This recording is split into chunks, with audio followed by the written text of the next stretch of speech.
नमस्कार प्रेक्षकांनो, सात मराठी ह्या चॅनलवर तुमचं स्वागत. लग्नानंतर होईलच प्रेम ह्या मालिकेच्या 11 ऑगस्टच्या प्रोमोमध्ये आपण पाहणार आहोत. वसुहत्यांचा पापाचा घडा भरलाय.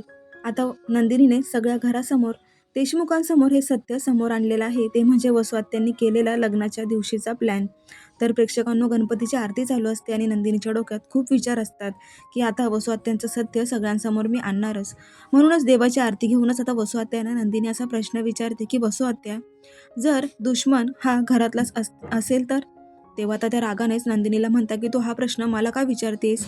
आता त्या खूप घाबरलेल्या असतात. तर नंदिनीला डोळ्यासमोर ते क्षण येतात.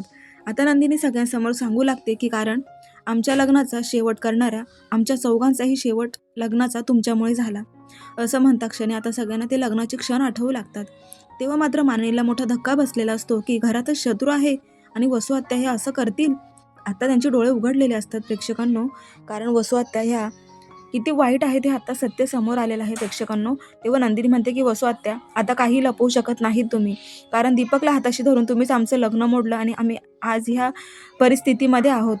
त्यामुळेच प्रेक्षकांनो, आता वसुहत्यांकडे बोलण्यासारखं काहीच नसतं, कारण त्यांची इज्जत चव्हाट्यावर आता नंदिनीने आणलेली असते.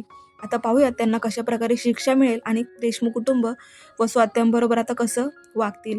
पाहूयात 11 ऑगस्टला. नवीन असेल तर सबस्क्राईब करा. धन्यवाद.